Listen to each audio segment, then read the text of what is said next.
we're going to go ahead and get started for this fourth statutory master plan review committee meeting of this year.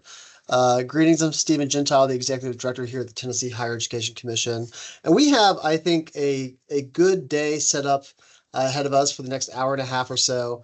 We're going to have two focus of attention with this meeting. One is going to be on our master plan, our strategic higher education master plan that we've been working on since January in all due earnest. Amanda's going to talk through, and some of you guys have already seen these slides at a prior commission meeting. We just want to zero in on some of the key elements of that master plan and then transition into talking about the outcomes-based funding formula. That's going to be the next task of this body. And the next task of our staff over the next 4 to 6 months as we work to do a 5-year review of our outcomes-based funding formula, something that, like I said, we do every 5 years in depth to see what needs to be changed, how we should align and change our incentives, what's working, what's not. This is the kickoff conversation for that meeting. I want to welcome all. We have, in addition to the review committee, invited our commission members to be in the audience for this meeting. And I see Bob Smith is on today, and as well as Tara Scarlett. If I'm missing anyone else, I apologize. And I'll mention you when I see you guys in the on the roster here. I'd like to turn it over though to Rachel to read off the review committee roster to see who's on today. Bill Hargrave. I am here. Bo Watson. Senator Watson. Brian Noland. Catherine Hare. Dawn White.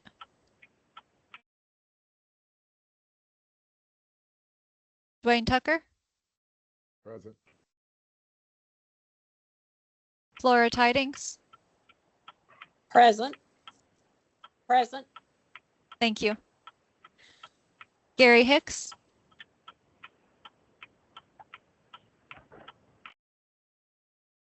Jason Mumpower. Robert Quitmeyer representing the comptroller. Thank you. Jessica Himes. Jim Bryson. Here. Mark White.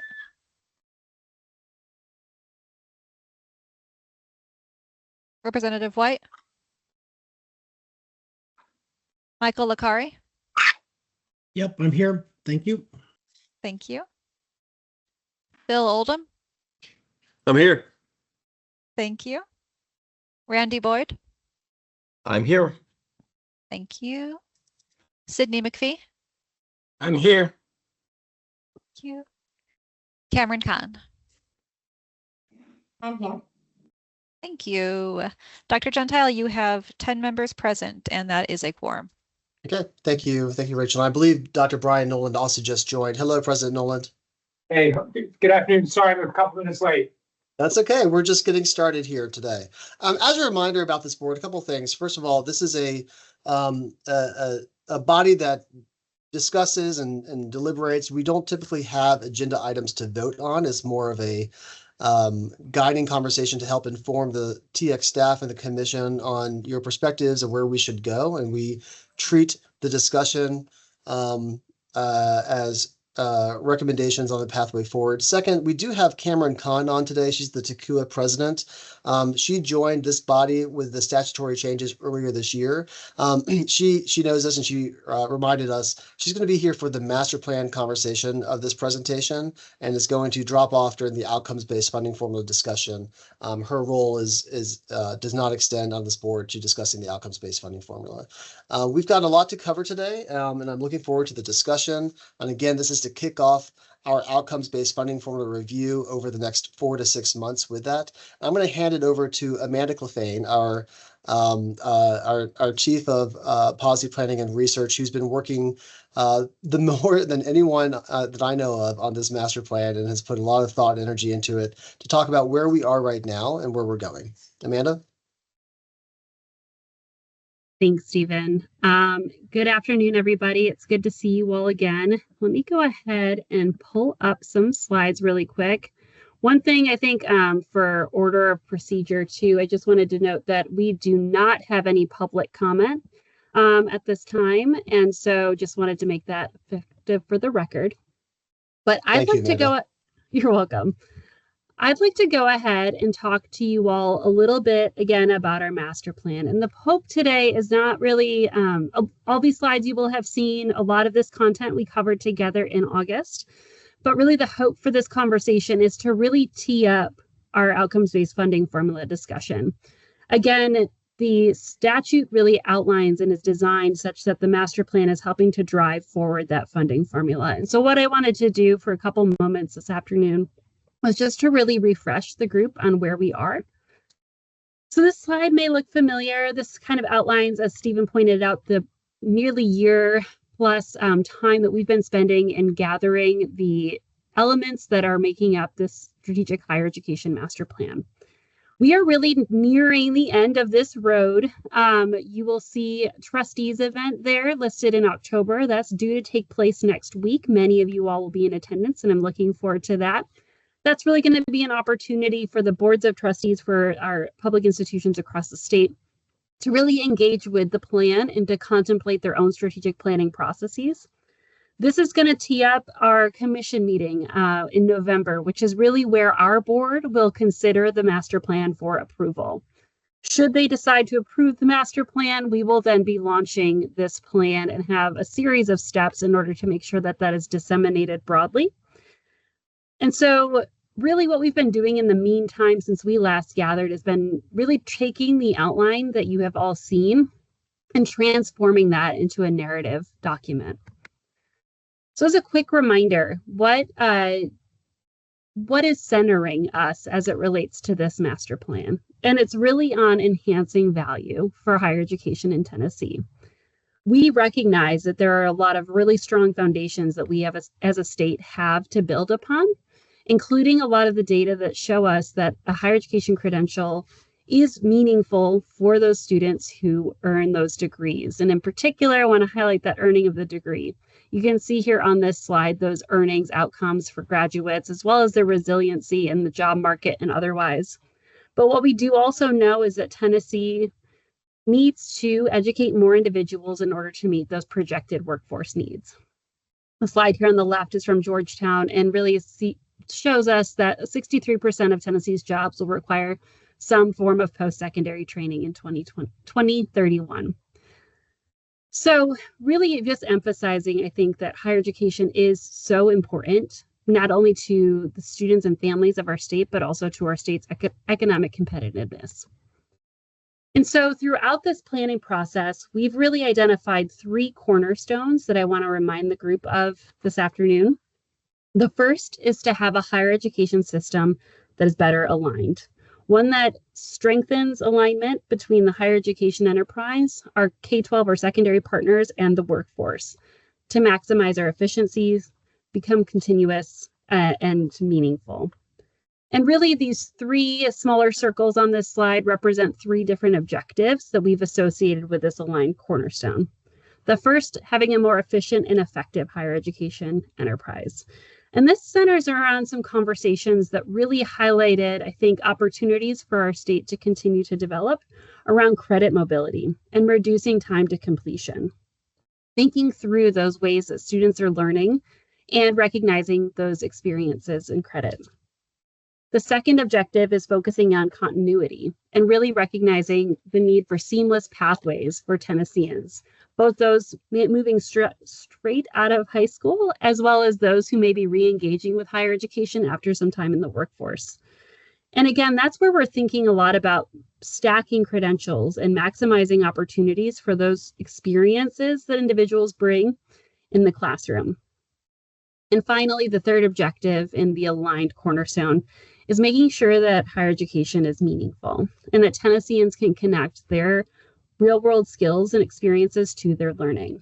And so we have a series of strategies in this particular objective that I would highlight, but one I really want to draw on is recognizing accountability systems. This afternoon, we're going to be talking a lot more about our state's outcomes-based funding formula. Tennessee put a stake in the ground now 15 years ago to say we are going to be focusing on outcomes for our students, not just enrollments. And so I think there's really exciting opportunities for us to think through how the aligned cornerstone and the outcomes-based funding formula connect. The second cornerstone is achievable, ensuring that higher education is more achievable for Tennesseans, making it more accessible, affordable, and supported. Again, accessible. This is something that we in Tennessee have a lot to be proud of. The state has robust investments in financial aid and a series of supports both within the state infrastructure and in the nonprofit space to support students' college-going aspirations. But there remain opportunities for us to connect and to really leverage tools like College for TN and otherwise to ensure that higher education is in fact accessible for all Tennesseans. Affordability. Again, as a state, we have a lot to be proud of here. We consistently are funding students at a full-time equivalent basis at a very high level as it compares to our state peers. And we also have that robust financial aid portfolio that I mentioned. And so this is really where we think about the funding formula, right? In Tennessee, that is where 100% of our operating dollars flow through this outcomes-based funding formula. And so thinking through how are we ensuring that that higher education system remains affordable for Tennesseans, but also manageable for our institutions. And finally, ensuring that higher education is supported. The Tennessee students and institutions are supported to have the biggest challenges occur in the classroom. And this is really recognizing the various supports and systems that wrap around students. And it makes me think too about how our focus populations operate, recognizing that some of our students need greater support to get over that finish line. How are we thinking about that as a state, and how could that be potentially explored as we think about our formula? And then finally, the third cornerstone is an agile higher education system. And this is one that is coordinated, data-informed, and proactive. And really, this is recognizing something that throughout our master planning process we discovered, which was, I think there's a real desire and interest in being brought together and coming together around the challenges that we're facing and to help identify best practices and to tackle them. And so as we think about a more coordinated system, this is one that maximizes student and institution success. And I think something I've long thought about with the funding formula that I'm excited for some more discussion on is really thinking through how do we talk about the relationships that exist amongst our campuses in terms of supporting students and their success. Data informed, of course, ensuring that we as a state are leveraging data and information to drive improvement. And then finally, proactive. We have heard numerous times that, and we can recognize that the world is constantly changing. How do we as a system and a structure ensure that we are preparing not only ourselves, but our students for the higher education that is today or in the workforce of tomorrow? And so thinking through these series of cornerstones and objectives, I just wanted to, again, refresh the group on where we've left things. Like I mentioned before, we are actively in the stages of editing and iterating that narrative document that will be before our commission for approval in November. But what I wanted to do really quickly now is just highlight a couple of additional steps for the group as we think about what you may expect coming forward. So again, today is the first statutory committee meeting where we're really devoting the bulk of our time to discussing the outcomes-based funding formula. And so thinking through how is it that this master plan connects to the next 5-year cycle for OBF. Of course, then we're going to need to be disseminating this plan, getting it out far and wide. And while we've had really great engagement thus far, I think there are opportunities for us to get this into the hands of additional stakeholders, both at our campuses as well as in our state agency partners. Throughout the next year, there will be a couple of things that we will be doing as it relates to this plan. You heard a lot of different ideas or strategies, that are outlined throughout this process. What we want to be doing is working in close partnership with those various stakeholders to really be sure we're identifying and collecting measures that help us to demonstrate that progress. And so that's going to be the endeavor we take upon over the next year, in partnership with our institutions who are really the ones collecting this data on a real-time basis and thinking through for our commission, how are we going to be annually or otherwise updating our progress? That comes back to this group as well. Each year in statute, we need to be bringing you all together. And something we'd like to re-envision is shifting beyond just a formula review discussion to having a really bigger discussion around how is it that we're progressing our goals of the master plan and where might we need to be evolving and changing? What has come up in the past year that is really driving a lot of institutional behavior or student behavior? So be on the lookout at something. As we get into the new year, we'll be thinking about bringing this group together again.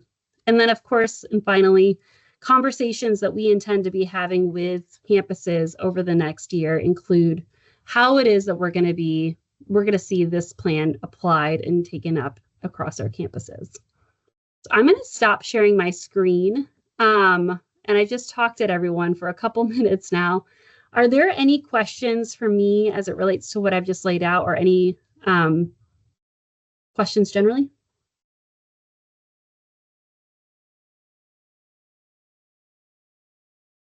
Hey, Amanda, this is Bill Hargrave. On one of the slides, you show the earning potential over the life of having a college degree, and you referenced the Georgetown study. And one of the things that struck me, I was just recently looking at that, and it talked about the gap between the 18.4 million workers with post-secondary education that will retire and only 13.8 million who are poised to enter that workforce. Do you have data on that gap for the state of Tennessee in particular? And if so, that would be a very compelling addition to that slide that you have. Just a thought, because if we had more information about what that gap looks like, not just nationwide, but for the state of Tennessee, could be helpful.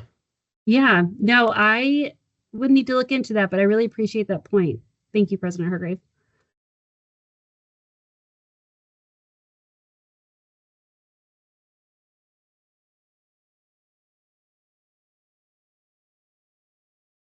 Okay. You all know how to get a hold of me if any thoughts come up. And like I said, I look forward to seeing many of you in a couple of days. I will now turn it over to Russell Van Zomeren, our Senior Director of Fiscal Policy, to give a primer on the funding formula. Good afternoon, everyone. I hope my screen's popping up there. Thank you for having me. Thanks. Thank you for having me here today. I'm Russell Van Zomeren, Senior Director of Fiscal Policy. The important part for our conversation today is that I manage the state's outcomes-based funding formula. It's been a while since this group convened to talk about the master plan, or at least the prior version of the master plan. It's not been so long since this group convened to talk about the outcomes-based funding formula. We just wrapped up our last review a few years ago, and we're back at it again today. So I'm excited to be here, excited to talk through some of the things we're thinking about as we approach the next master plan and the next outcomes-based funding formula review. I'll offer a brief overview of the formula as it exists today, and then we'll really get into the conversation on things that we might want to see as we move forward into the next iteration of the formula. As a brief history, prior to 2010, Tennessee, like most states, allocated funding based on student enrollment. Through that passage of the Complete College Tennessee Act, the commission was tasked with creating a funding mechanism for higher education that pivoted from a focus on student enrollment, ever-growing enrollment, and instead focused really on ever-growing success, both for students and for institutions. Today, this critical policy innovation drives not only the conversation around funding in Tennessee, which you can see on the map, but funding for other states as well. Nearly 28 states who have in their own ways adopted the Tennessee model of funding higher education. So it's something that is critical not just for us, but has been a policy innovation that's been adopted across the U.S. There are some rules to the game, things that are in statute that, as we think about the review of the outcomes-based funding formula, we must adhere to. You can see those on the screen in front of you. These are things that are written in statute that the formula must address in some shape or form. The important thing I want for us to focus on, especially for our conversation today, where we don't have to be too deep in specifics and can stay, maybe at that philosophical level. what does it mean to align the outcomes-based funding formula with that statewide master plan? We just had, Amanda give an overview of some of the things that we're thinking about for that master plan. As the conversation continues forward, I'd like to hear from this group, what would it mean for this group to really align the outcomes-based funding formula with that plan that she's outlined? Before we begin that conversation, again, just the quickest of overviews on how the model works today so that everybody's on the same page. So I'll begin at a high level with our outcomes. I believe Director Gentile sent out a one-page document that went over this as well. The formula consists of some 20-odd metrics. We can bucket these, of course, into broad categories. So by far the largest category in both sectors is going to be completion. That's awards, certificates, could be masters, could be doctoral, bachelor's, undergraduate awards. We also have, of course, efficiency metrics, thinking about awards per 100 FTE or graduation rates. On the university side, we have research-specific outcomes. On the community side, we have 2 outcomes that are tied to economic development, job placement, and workforce training. The formula also has premiums or bonus points for students who are achieving outcomes from particular backgrounds. You can see those populations on the screen in front of you now. The additional points for these students really serve 2 functions. One, of course, making sure that institutions are incentivized to serve these students, just as well as they would other students who maybe have a little bit higher success rates in some of the outcomes. Second, recognizing there's probably some additional costs to serving these students. So we have adult students, low-income students, students who are academically underprepared. Those are students essentially earning an 18 or below on the ACT. And then that last one, that's really new from the last focus population discussion we had in 2021, 2022, that high needs fields. Currently, that definition is STEM and healthcare awards. I think we'll have a conversation as we continue with this group over the coming weeks and months about what should be included in high needs. Again, a quick reminder of how this works. So we will collect data, we calculate a 3-year average. That average serves to provide some amount of stability to our institutions, a bit of predictability. An institution that has dramatic growth or dramatic declines will certainly feel that within the formula, but it'll be carved out over a couple of years. The 3-year average helps do that. We do the focus populations, we scale our data, we apply institutional weights. Again, you saw that in the statutory language. That's something that we are required to do by statute, is make sure that institutions have an opportunity to weight the formula in a way that aligns with their mission and their vision. And then finally, we calculate that total outcome point change. One of the points I'll make early and often, anytime I talk about the outcomes-based funding formula in public, is that the model incentivizes growth in total outcomes. And in essence, what an institution needs to do is increase their outcomes as a percent as much, if not more, than maybe some of their peers. So that percent growth relative to peers is what ultimately ends up mattering. You can see some examples here on the screen. An institution that is growing by 5% on the left. If all other institutions are growing by 5%, really no change in the distribution of funding. If all other institutions did not grow or grew by 0%, money would move towards the example institution. Conversely, if all other institutions grew their outcomes by 10%, money would flow from that institution towards other higher performing institutions. The key here, this notion that institutions can improve their outcomes relative to their prior performance, is one of the most important aspects of Tennessee's formula. And it's what allows institutions of all shapes and sizes to compete fairly for appropriations. Let's talk a little bit about what we've seen in the formula over the last decade. And I won't read the stats on the screen to you. You can see them there. It's some fantastic successes that we've seen since the inception of the formula.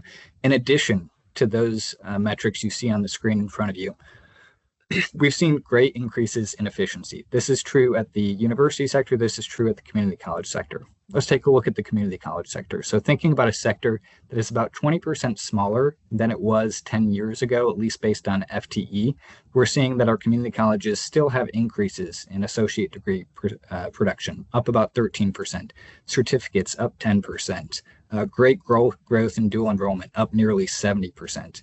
At the university sector, 9% increase in bachelor production, 10% increase in master's, 25% in doctoral. The 6-year graduation rate has increased 6%. The 4-year graduation rate has, 6 percentage points. The 4-year graduation rate has increased 25 percentage points. If you look back at the formula, when we started this exercise 15 years ago, roughly 1 in 4 students might graduate on time at our universities. Today, that number is 1 in 2. A lot of work, obviously, to be done, but a lot of work that has been done already. I like to look at the state side of this as well. So the formula, in my mind, acts as an agreement between the state and the institutions. And here we can see that not only has the formula fostered greater efficiency among Tennessee colleges, but that increased efficiency has been met with greater state investment year after year. The slide you see in front of you now is adjusted for inflation. And adjusted for inflation, that formula has increased from just under $1 billion, maybe 15 years ago, to about $1.5 billion today. That's thanks to robust state investment from the administration and the General Assembly, but it's also an acknowledgement of the growth that our institutions have made in this time.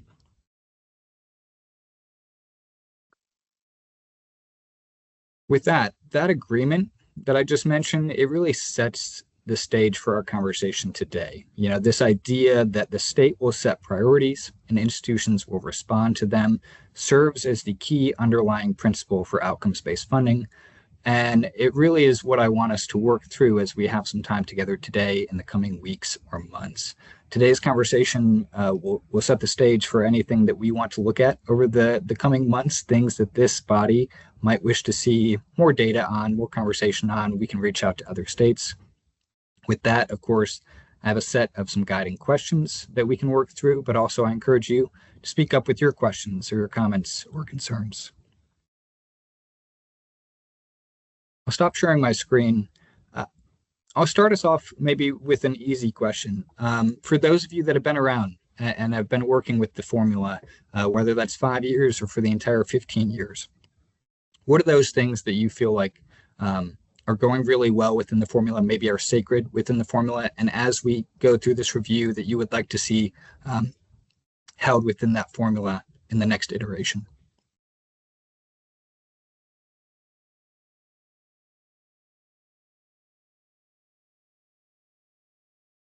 Well, Russell, I'll jump in. First, I want to thank you and your staff for the manner in which you not only framed the history of the formula, but for the continued work that you do to shepherd the formula through its evolution. And I think it's critical that we continue to stay focused on outcomes and that the values that undergird the formula and have garnered us such national attention remain front and center. I think it's important that we give consideration to some questions that have been around for a while. Questions related to cost of production, the recognition that not all degrees are equal in the cost of production. But I also think we may want to look some around growth and the recognition that, you know, those institutions that are growing significantly will, in time, realize a net benefit as those students move through the pipeline. But other institutions who, sometimes for reasons beyond their control, are seeing different enrollment patterns and how that enrollment will impact formula allocations. You know, when 70% of your expenditures are on people, there's a lot that moves through here in the combination of state and student resources to operate the university.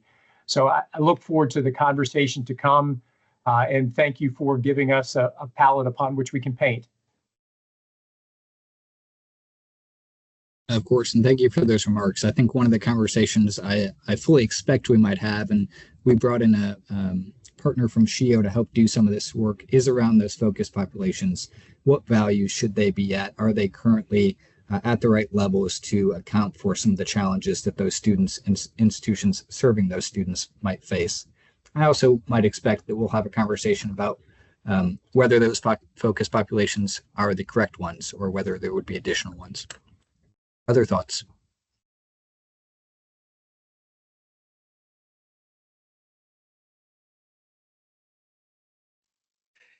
Russell, I may have missed something, and I'm the least, even though I've been around the performance funding formula for a while, I'm the least versed in exactly how the formula works. But tell me about the populations you're just referring to. What are they exactly?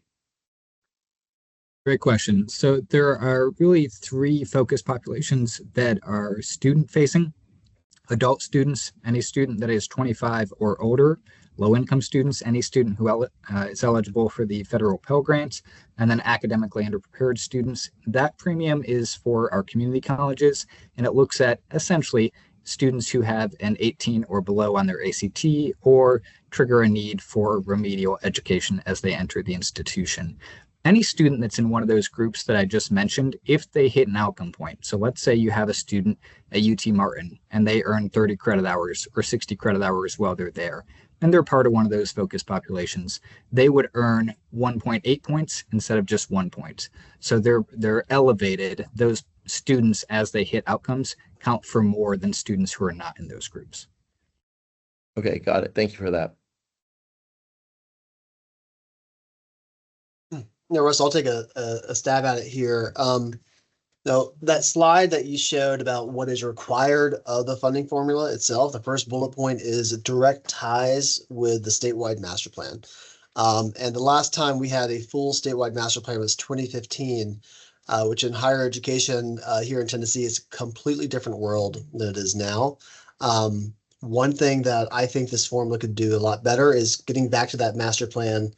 Looking at the slides here, the foundation that's aligned, the alignment, that means a lot in our master plan, alignment with the workforce, K-12, but also between sectors. In 2015, that was before the Focus Act, and it was a different world, to say the least. I think that the funding formula could do a better job of incentivizing collaboration between the community colleges and the universities. And what that looks like, I'm not sure. I mean, I have lots of ideas for it. Transfer, incentivizing effective execution of Tennessee transfer pathways at the university side and the community college is one way of doing that.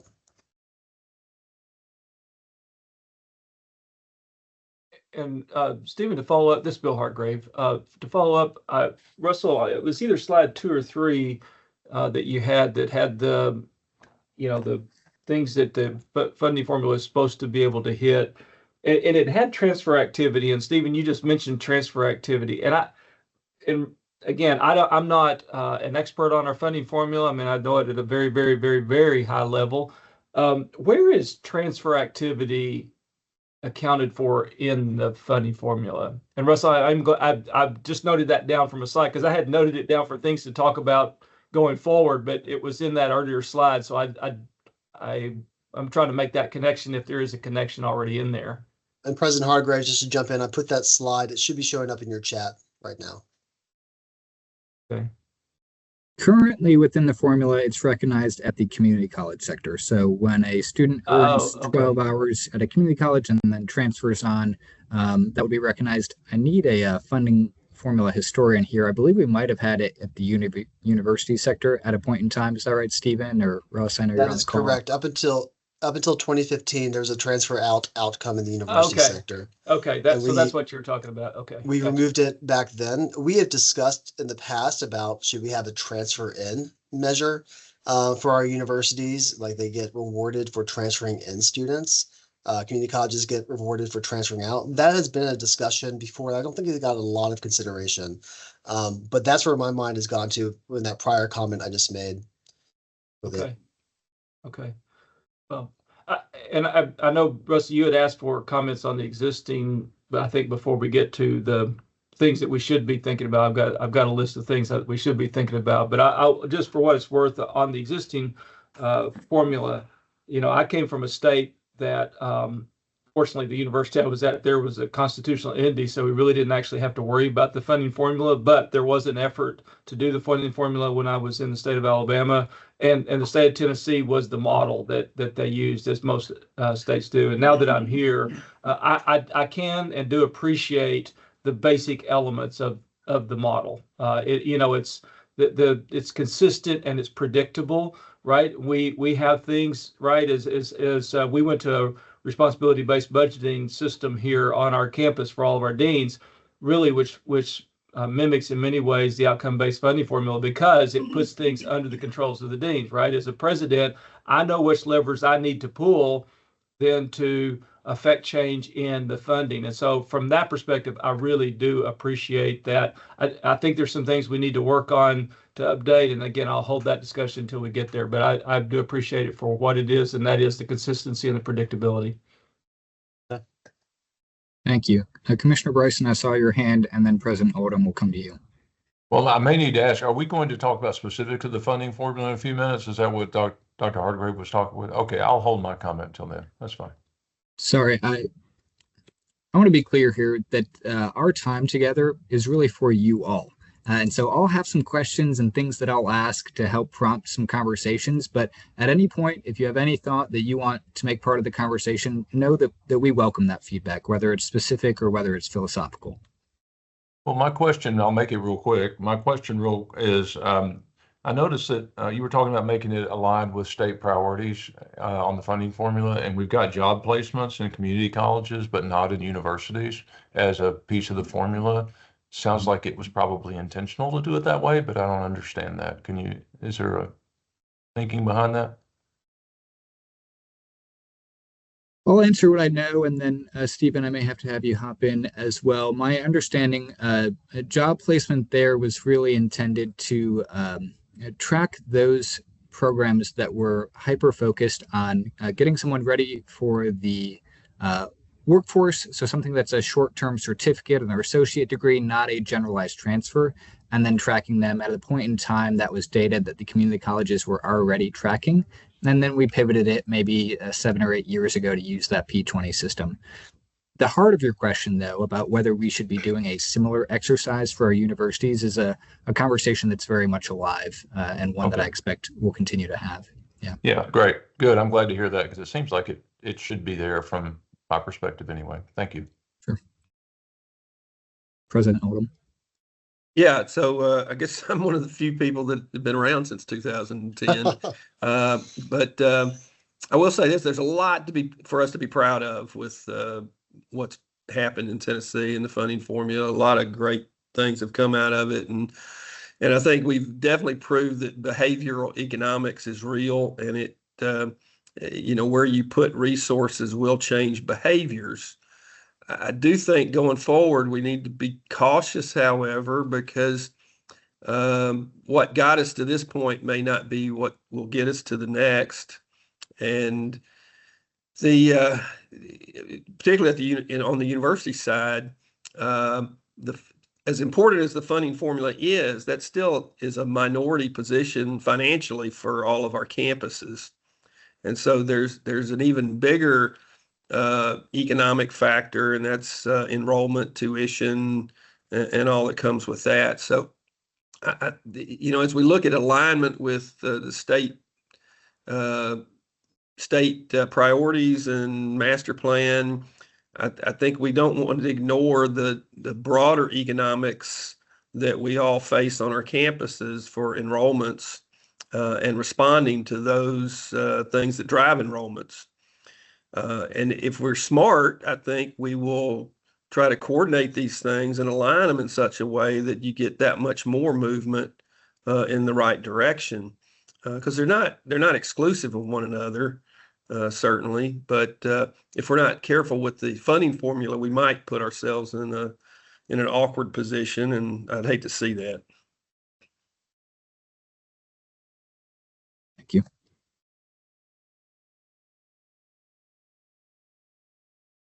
Any other thoughts on, as we walk through the formula here, and I know we did it relatively quickly, hopefully you've got your one-pager in front of you as well, things that you feel like we're already doing pretty well and that you wouldn't want to see changed as we move forward?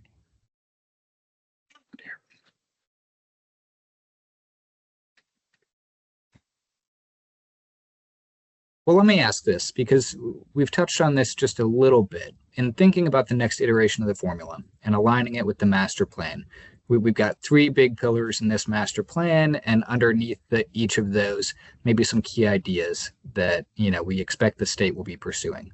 We'll start with one of them. So just thinking about making a system that's more aligned. Amanda talked on this just a little bit. Starts off creating a system that's efficient, effective, continuous, meaningful. So Commissioner Bryson, when you say something to the extent of we might want a job placement or something similar in the 4-year sector, I'm thinking about, okay, that's tying us into meaning. Has a student's experience on campus been meaningful in a way that they feel then when they graduate and go into the market, into the labor market? For efficiency or a system that's continuous, what thoughts, reactions do you all have, ideas for funding that would help make an outcomes-based funding formula that does incentivize an institution to be even more efficient or even more effective, or to help make a continuous system? This is Bill Hargrave. I would like to pick up then on the conversation and Stephen teed it up a little bit, and we started talking about that, and that is on the transfers. And so, underlined this idea of right now, I don't see anything, at least on the 4-year side, that rewards any type of pathways. Right? It's just the traditional way in, right? And so I would like to see the formula rewarding some pathways, whether those transfers from 2 years, from 4-year to 4-year, from TCAT into 2 years into the 4 years, whatever those pathways are. I think we need to, under the heading of a line, we need to be rewarding those pathways, and I don't have concrete ways to do that unless, a simple one would be transfers in, right? Since you do the transfers out, at the 2-year, maybe there's transfers in there. But I do think there needs to be some consideration for rewarding those pathways. And of course, that bleeds into other areas, but I'll stop there. President Nolan, yeah. Yeah, I want to follow up on President Hargrave's comment. Is my memory correct that reverse transfer counts at both the community college as well as the university? That's still part of the formula, correct? Yes, sir. Okay, so that's one variable to underscore as we look at transfer opportunities moving forward. But I agree that there are multiple ways to enter an institution, and I underscore and echo Dr. Hargrave's comments. But I also want to touch upon a comment I made earlier about cost of production. If my memory is correct, the graduates and the manner in which it's counted in the formula are equal irrespective of degree. And I think most of us recognize that it's much more expensive for President Oldham to produce an engineer than it is for ETSU to produce a political scientist. So for those of us who have high cost programs, particularly in the health sciences such as nursing, if there's any way at all the formula could recognize the cost of production, that would help with some of the efficiency values that were entailed within your original question. Yeah, I think that's great feedback. On the cost of production question, in theory, I think that workforce investment premium is intended to attack 2 problems. One, what are the state needs, and how can you incentivize institutions to produce more of those types of awards? 2, the concerns we heard from institutions at the time was this exact one, which is some of the programs are just higher cost to produce. Can you mathematically account for that within the formula? What I'll say is that I think on the philosophical level, we got the workforce investment premium exactly right. It's exactly what we needed. On the specifics, I think we still have a lot of work to do, and this might be a good example of an area for us to be exploring.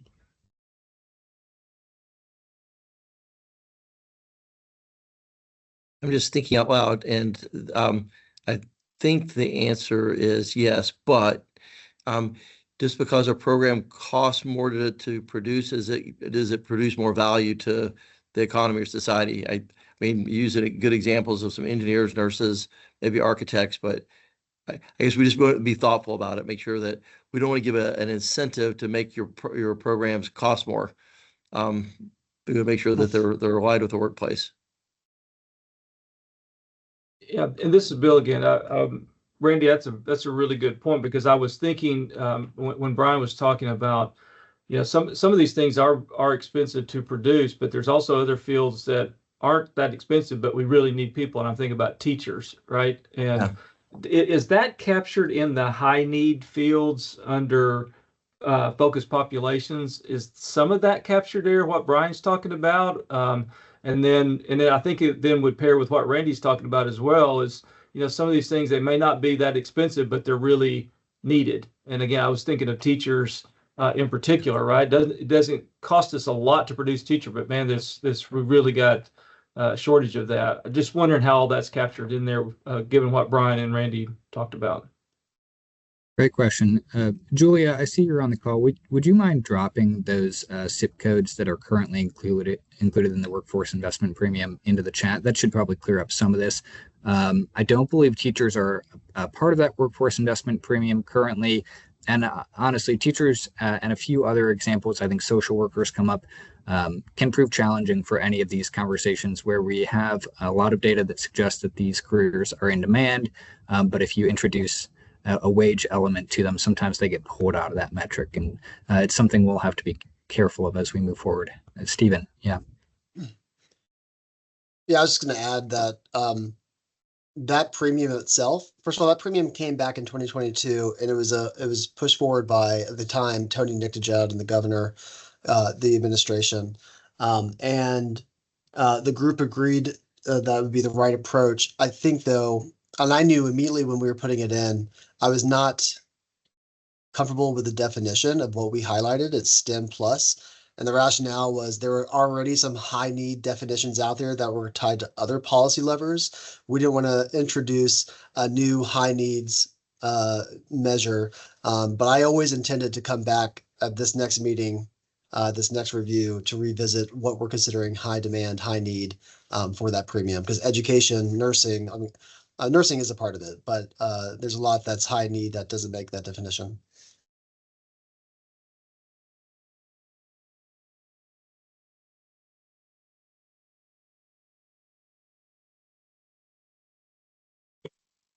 While we're here, just talking about things in general, I'm a big believer that the formula should not get more complex, and if anything, easier to understand. We've got presidents on here who've been here since the beginning, or around higher education since the beginning in Tennessee, and know it well. At the same time, we have a lot of new presidents who come in. I always want to be sure that the formula is as salient to them as it was 15 years ago.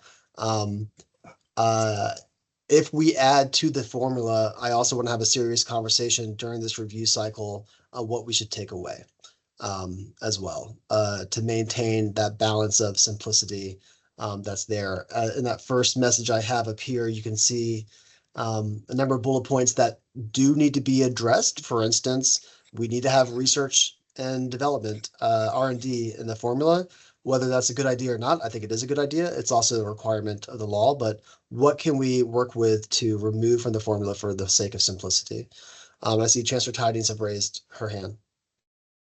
Yes, Stephen, I just want to lean into what you're saying, because the thought always occurs to me, the pie is not getting any bigger, and we have to be very conscientious about how we continue to slice the pie.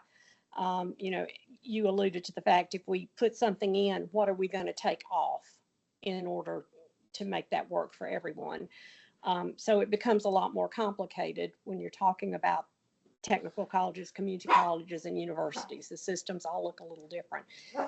The system works really well, and I'm like you, I want to be very thoughtful about anything that we take off the plate as we look at adding, even though I agree with all the things that have been said, that they're very important and deserve some level of how do we recognize that.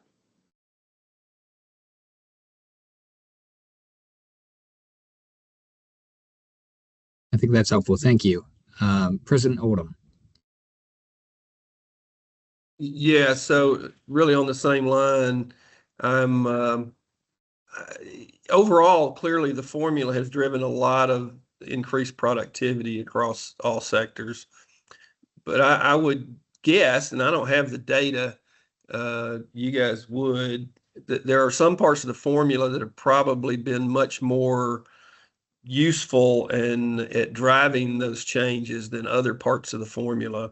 And getting back to what Stephen was saying regarding the complexity of it, I'm guessing because I haven't analyzed this, but I would guess that we could simplify the formula, make it much more understandable. It's always been a problem. It's never been widely understood by anybody, even those of us that have dug into it at great lengths at times. And so we've lost opportunities to drive even more change, I think, by the complexity of the formula. But I think a lot of that added complexity hasn't really been all that beneficial to change behaviors. I think the big piece in my mind has been student success outcomes. I mean, clearly the majority of the formula, went toward just graduation rates and improved efficiencies. And that has clearly benefited from it.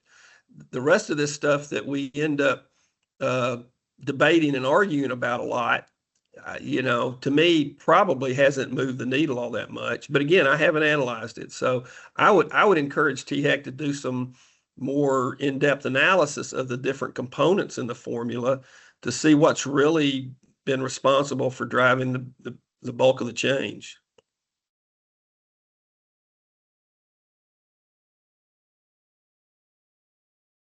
I think that's great feedback. Thank you. President Hargrave.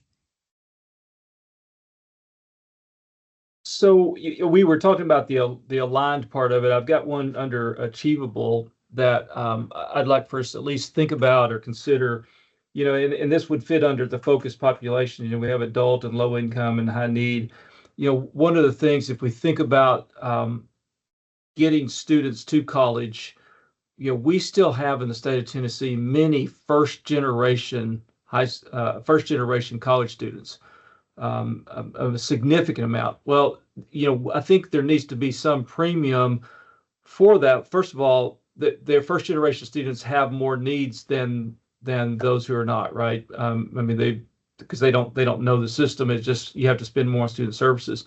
But if we're going to break that cycle in this state, right, of going to college, then you've got to get those first generation students in. You've got to make sure that they're successful. So I would ask us to think about using that as a focus population for the state of Tennessee in particular. The other, a couple of things then that I want to piggyback on what Phil was just talking about. It's on student outcomes, and this may have already been looked at. It's very, very difficult to do, and that is what are those outcomes after they graduate, and specifically, staying in the state, contributing to the state. That's really hard to do, and I throw it out there even hesitantly because I know it's hard to measure, and there's a lot of things outside the control of the university, right? Whether somebody stays in the state or not, but ultimately, we want those students to stay in the state. We want them to have good paying jobs, and we want them to create economic wealth for the state. So I just throw that out there for us to think about because we don't use that in the model now, but it's the ultimate outcome for the state's investment, right? I think that's right. Those are both great points. I want to ask a somewhat pointed question based on President Oldham's feedback. You have the one-pagers. We went through the outcomes-based funding overview. Many of you have worked with this particular formula model for the entirety of its existence. Are there things that you're aware of that you feel like don't move the needle? That either from your personal experience or from having talked to some of the folks that you work with or around, where a particular metric or piece of the formula just really isn't driving your decision making or your behavior at an institution level? Or that perhaps you feel, even if you wanted to, you would not be able to control that outcome?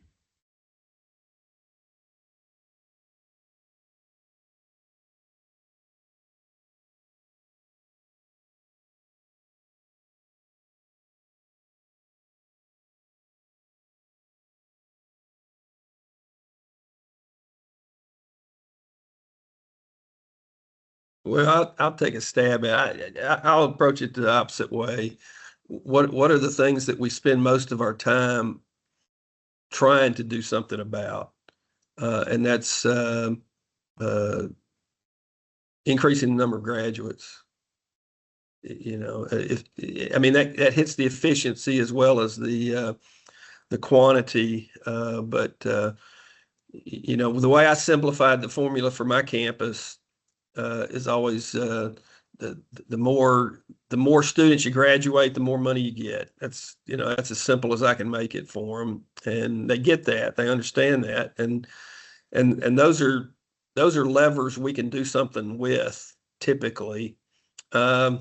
I'll be honest, the focus populations and all of those nuances typically, I mean, you know, we'll talk about them a lot, but I don't know that we've ever had any success managing those in any tangible way. And, you know, maybe somebody else has, but I think most of the more subtle nuances to the formula have been largely along for the ride and not real drivers.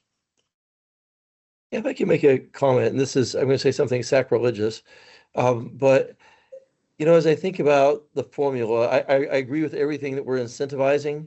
It's incentivizing the right things, but by evidence of me asking what the focus groups are that we're trying to the areas we're trying to incentivize. Obviously, I didn't know them. I could promise you that none of my chancellors know them, and probably very few of their team knows. There may be somebody in each campus. So I guess in the end, think about all these things. Maybe some of my colleagues here on the screen could say differently, but when we wake up every day thinking about trying to drive student success, trying to help non-traditional students, trying to help the underprepared, making sure that we increase retention and increase graduation rates. We talk about those things like all the time. We're investing heavily in them, but we never do them. I've never been in a conversation in 7 years that anybody says, well, we need to do this to improve our results in the performance funding formula. I think it's right that the formula aligns with the things we're trying to do. So it's probably the right thing. But as far as driving behavior, I think if we're doing our jobs right, that's our priorities anyway. So that, I guess, maybe the outcome to all that is simpler is better, because we're going to be doing these things anyway. It needs to have an incentive program that aligns with the things we should do, but the simpler the better, because again, we're not having people dissect all the formula and thinking, okay, let's put extra resources on this variable or this variable, so that we can drive our results on the formula. Again, I may be wrong. Maybe everybody else is doing that, but I can tell you, we don't really spend a lot of time dissecting the formula when we're trying to decide what we're gonna do.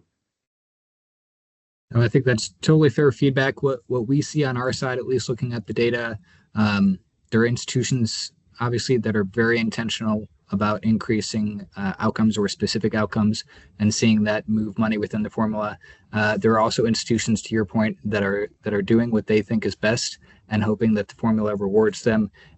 In some cases it works, in some cases it does not. I think what's beautiful about the outcomes-based funding formula is that wherever outcomes are being produced, money will flow, regardless of the intent of the institution. Chancellor Tidings, I see you have your hand up. Real quick before Chancellor Tidings speaks, just want to say a quick welcome to Senator Bill Watson, who joined just about a few minutes ago. Senator Watson, we are reviewing the outcomes-based funding formula, talking about what's working, what's not perhaps working, having a good conversation, but thank you for joining today. Chancellor Tidings? Well, actually, I've been listening on my earpiece, so I've been here since the beginning. So okay. I just got to a computer. All right, so you're the 423 number. Got you. Thank you, sir. All right, Chancellor Tidings? Yeah, I was just going to agree, Randy, with what you're saying. The adult population, low income, academically underprepared, we are going to be focused on that. That is the essence of the work that we all do. I think the area that we really could look at trying to beef up, maybe that is not as robust as it possibly could be for us as a state, is the high need fields, and perhaps even look at that area a little bit differently because of the economic development impact that we want to have across the state. You know, how do we tie that more closely to what economic development, both existing and future preparation, look like? Is there a way that we could take that bucket and twist it or turn it a little bit so that it incentivizes those things that are really critical for the state to grow? and that we do that in conjunction with ECD, the governor's office, with the areas that they know they're focused on. Tying that directly into what the state's master plan looks like, perhaps, in that area. So I just think that there's room for some manipulation in that area. And then the incentivizing the collaboration between all of the colleges, maybe that's not a formula piece. Maybe we look at a way to do that outside the formula in some way, so that everybody, you wouldn't have to select that as an area, but it would be something a little bit different. Back to my analogy of the pie not getting any bigger. How do we take that and say that this is something that's really important, and we would like to make this something that we are focused on alignment, such as those programs that are statutorily listed as having articulation agreements. We all know that we were working on those, trying to beef them up. How do we incentivize that to a level? Perhaps it is more in statute than in the formula, but have that discussion. Stephen, I see you have your hand up. I do. That's right. I got a number of thoughts I'm just going to unfurl right now.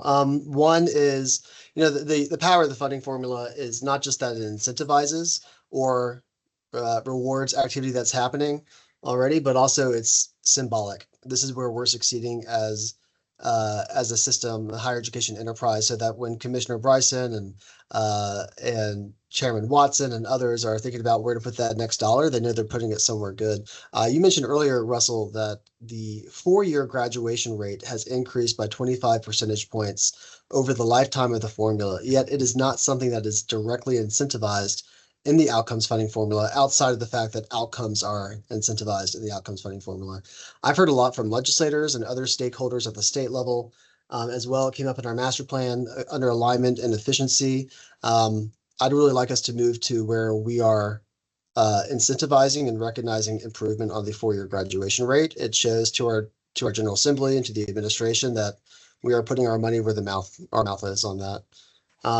Second, it may be too soon to do this, and Chancellor Tidings, please recognize that I understand this, but at some point, either this review cycle or the next review cycle, to look at that workforce training measure at the community college sector and see if we can incentivize the transfer of non-credit activity to credit activity, or whatever that could look like. I think that's an awesome opportunity for us to change policy here in the state. Those are my 2 remarks. Thanks, Stephen. President Boyd. Get my hand down. Just back to the incentivizing the high need fields. This is maybe a non-performance funding formula comment, as I think about with Commissioner Bryson and Chairman Watson on the call. At least my first thought is that it would be probably more successful if the incentive went straight to the student. I mean, you can give me incentives to try to drive more accountants, but at the end of the day, it's the student that's making that decision. And so you should probably, it feels like the incentive should flow to the decision maker. I just had that conversation with someone earlier today about, well, you need to make sure that students are required to take certain courses where there's more jobs. So at the end of the day, they're independent actors. They can choose what they want. We can give them all the information, and which we should, so they have informed decisions. But if their heart wants them to be in social work, even though it's not going to give a high return, that's what they should. They have the right to choose. But again, maybe having more incentives that go directly to the students for the high felt needs.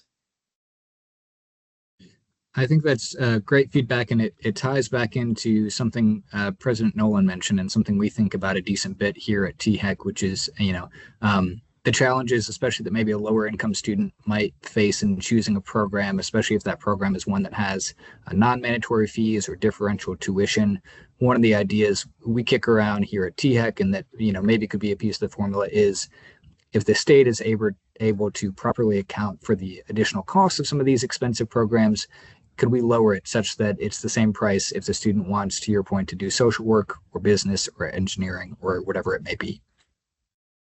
President Oldham, I see you have your hand raised. Yeah, so a couple quick points. One, to follow up on that one real fast. I think it's a great idea to flow the money to the student with one caution. And I've seen this in my career. At other institutions, I've known of students who were majoring in a certain discipline, a high need discipline. They were incentivized with very lucrative scholarship offers. And late in their academic career, they reluctantly decided to stay in that major, even though they had decided that's not where they were going to spend their career. So they would graduate because it was economically favorable for the moment, but that's not what they were going to do with their career. And so just be cautious about that, I would say. The other thing, if I can remember what it was now, I tell you what, come back to me in a second. I'll remember it. President Hargrave. So, Stephen, I want to argue with you and agree with you. And in doing so, arguing with myself. And it's on the 4-year graduation rate, because I do, and this kind of goes back to what Randy said earlier. Look, we try to get every student to graduate in 4 years, although it's not directly reflected there. So in many respects, what Randy was talking about, look, we're doing our jobs regardless of whether it specifically gets us more money in the formula. And I wish every student would graduate in 4 years. But if we make that an explicit incentive, then do we disincentivize bringing in students who are not going to graduate in 4 years, right? Who are working full time and wanting to go to school part time, who are transfer students, or any number of things that don't fit neatly into that 18 to 22-year-old who's going to come in, the traditional college student who's going to graduate in 4 years. And I just again, so I'm arguing against you and with you, and against myself as well, because I think we have to be careful that we don't create incentives such that it excludes a big part of the population in the state of Tennessee and then in the country, and that's those who have not went to college but could or should, who've stopped out, who would want to come back. And that's a bigger population than the traditional 18 to 22-year-old. And right. And so if we're going to grow the educated workforce, we have to be very open and incentivize those regardless of whether they graduate in 4 years or not. Because you get that part-time student, it may take them 7 or 8 years, but that's a huge win when they do finish that degree. So I don't have an answer to it, Stephen. In one hand, I agree with it. On the other hand, I think we got to be careful that we don't actually create incentives that would exclude very important populations.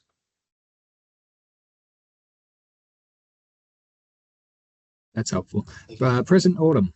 Yeah. Okay. Your thought has returned. Yeah, it returned. So it's Okay. about time. It's about time scales. So Okay. the point's been made. I think it's a good point that, and it if we adopt this master plan, strategic plan, there's a point in there about agility. I think what the funding formula is really good at is driving long-term change and long-term investment. It's not really good at driving agility. And so if we want to incentivize rapid response, I think we're going to have to rethink the formula substantially, or come up with a different mechanism to incentivize that type of responsiveness that we're looking for. Yeah, that's great. We heard a similar, well, not the exact point, but I think throughout our conversations here, we will have ideas that are perfect fits for the outcomes-based funding formula, and I'm excited to hear what those are. We might also stumble upon a few ideas that do not fit as neatly within the outcomes-based funding formula, and know that we're taking notes on those as well. If there are other places we might tuck this idea, we're all ears. President McPhee. Yes, Russell, I've been listening very carefully to a very good conversation But I want to go back to President Hargrave's comment about the 4-year versus the 6-year graduation. I concur that we have to be really careful there. For MTSU, for an example, of our 21,000 students, the majority of our students are Pell eligible. They're first generation. Life happens to them, and they don't drop out, they stop out. And I think we have to really be careful and look at the type of institution and the student population and how that fits in with the mission of the institution. So just a cautionary note. And Bill, I think I'm like you. We put a lot of emphasis on encouraging students to graduate in 4 years. In fact, we established a program a few years ago called Graduate in 4 and Earn More, where we would hold the increase in tuition for those students who finish up in 4 years and then return that as a scholarship.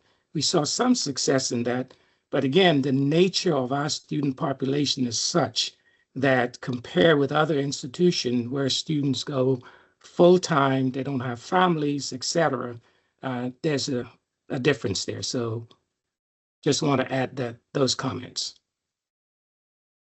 Thank you. President Licari. Yeah, just, I raised my hand prior to Sydney here chiming in to agree with what Bill said, about just being mindful of the particular student populations and, out of any of the LGIs, at least, we've got a very unique student population. 32% of our students are military affiliated. So that means very different things for us. Even for our, traditional freshman class, the first time full-time freshman class, is usually 11 to 13% of it is military students that are, 24, 25, 26 years old.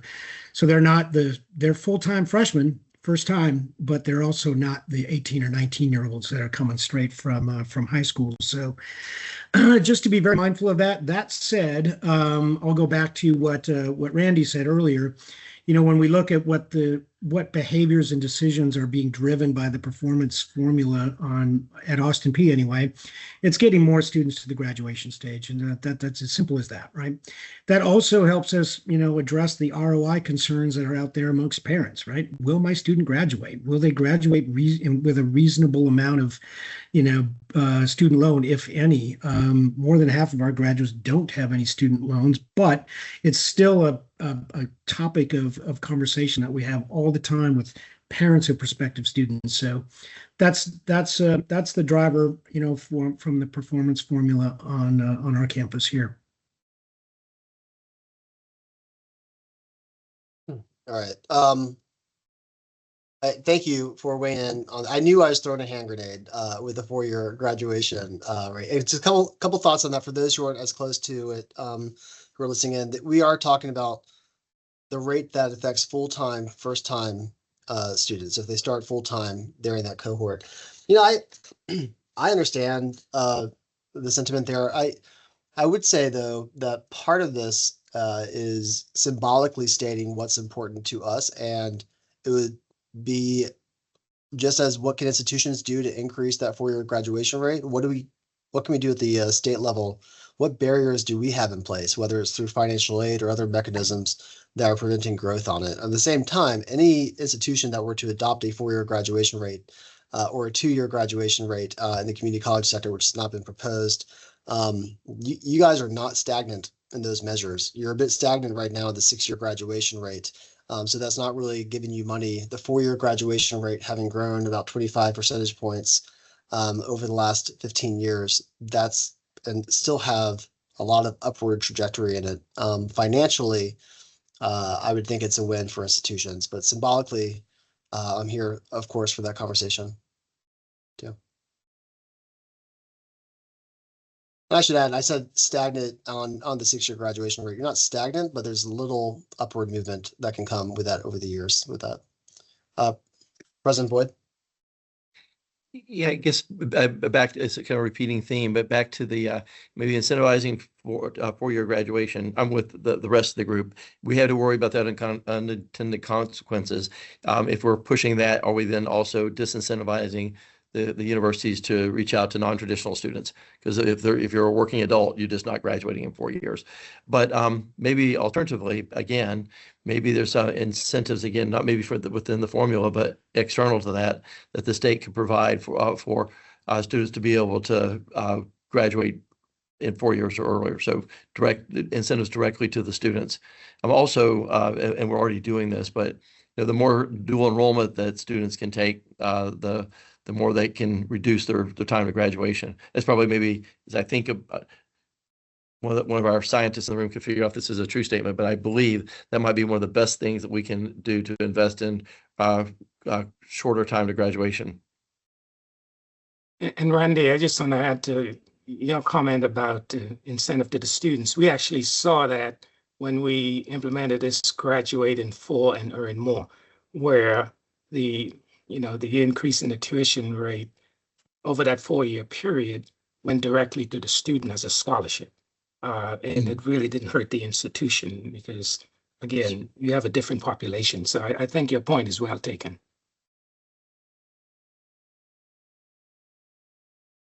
I see President Hardgrave and then President Noland.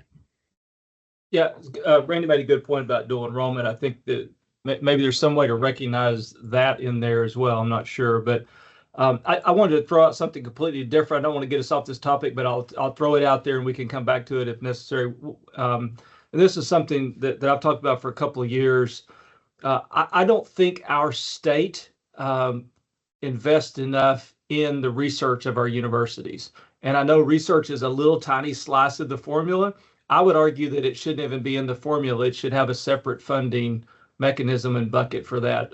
You look around in neighboring states, we have states like Louisiana that have a separate funding pot that goes to research, fund research at higher education institutions. And I don't know if now's the time or if we'll ever have the time that the state really ought to be looking at the investment. We know the return on research dollars is significant. I mean, that's the economic analysis proves that out. But I would hope we would at least give it some consideration as we relook at or look at updating these things. We ought to be funding more of the research at the research universities. And if things go the way they are now at the national level or at the federal level, we'll see fewer dollars, especially in the overhead side. So we need to be thinking as a state, how do we continue to innovate, right? That's going to draw more companies here. It's going to keep people here. It's going to create jobs. So just throwing that out. I know that's a completely different thing, but it is part of the formula, and I'd like for us to consider it.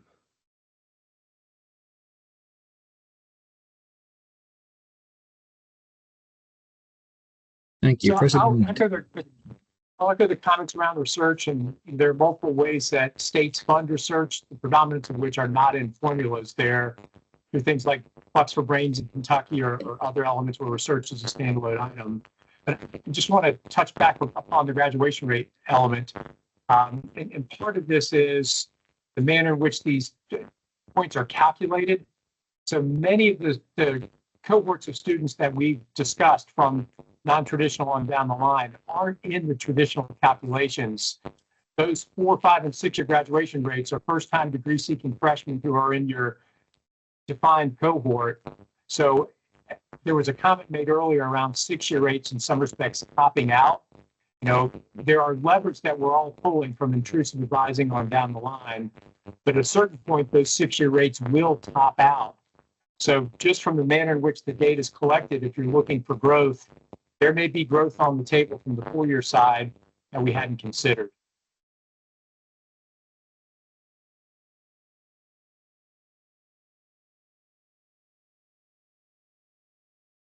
Thank you, Dr. Noland. Just to add to that, two things to consider on the 4-year rate issue. One is just an optics, public relations. I think, and these could be separated, wouldn't have to be in the formula, but I think it's important that as a state, we send messages that it is very possible, it's very doable for students to complete a bachelor's degree in 4 years, and we should encourage them to do that. I mean, that's the biggest cost driver to getting a undergraduate education is time, and the less time it takes, the less it costs. And so I don't.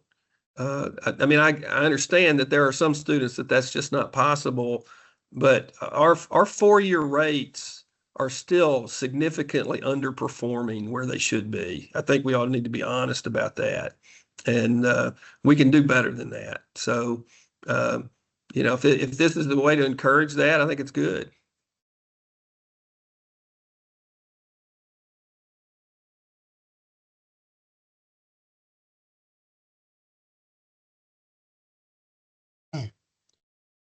All right, thank you. Thank you for those comments. Our fearless leader, Russell Van Zommeren, has had technical issues, and so he's not on right now.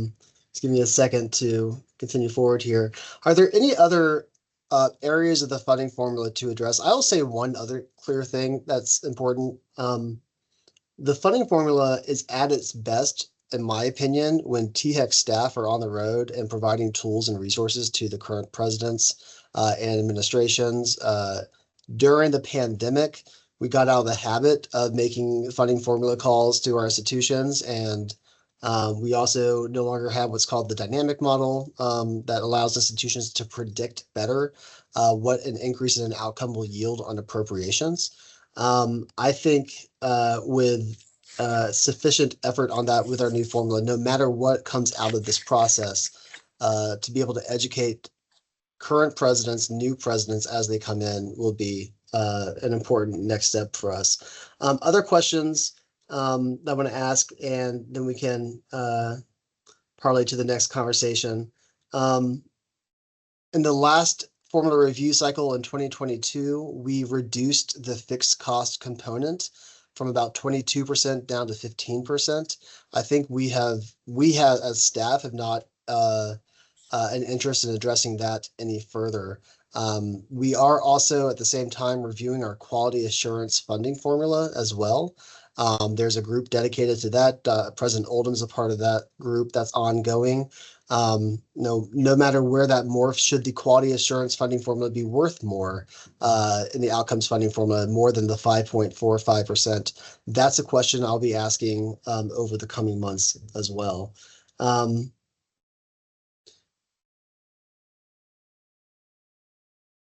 I'll pause there to see if there are any other questions or thoughts about where we should go with this funding formula. Stephen, I had one question, and Yes, it's just how the formula has performed, behaved. From my observation, there's been a cyclical nature of money being moved, and it's generally a fairly small amount of money relative to the total funding, and it just sort of cycles. It will cycle throughout the campuses, and that's because the way the formula is designed is with moving averages, and you know, you're competing not only against yourself but a bit against everybody else, and so as your average goes up, then it makes it so that it kind of cycles naturally. Is that what you guys have seen? And are we really doing anything, or are we just moving the same amount of money around? I can speak directly to what we've seen between sectors. And you're right, the outcomes funding formula is it is about improving your outcomes, your throughput, your graduation rates, your efficiency rates. But also, as we've seen back when the funding formula first came out in the early 2010s, a great infusion of students into the community college sector with a really bad economy. We saw the appropriations shift towards the community college sector, then recede back to universities, then go back to community college sector by the end of the 2010s to measure the Tennessee Promise outcomes, and then a recession through the pandemic. So between sectors, there have been institutions like Austin Peay State University has performed pretty strongly throughout the 15 years of it. There are other institutions that were large to begin with that have not had a great upward trajectory in enrollment that would then lead to increases in outcomes as well. So I think those have been the two observances I have had over it. A question that comes up every time we review the formula is, does the money move enough to grab the attention of institutions? In general, there's a range of about -7% to 7% volatility from one year to the next for any given institution. Sometimes there'll be an institution that is up 13% or down 12%, but for the most part, between -7% and 7% in a no new money situation. Is that the right place to be? Should it be a little bit more volatile so that institution presidents, if they want to implement new strategies, can see their appropriations grow faster over time or lose money over time? Those are perennial philosophical questions, and I'm curious if this body here has any thoughts on that.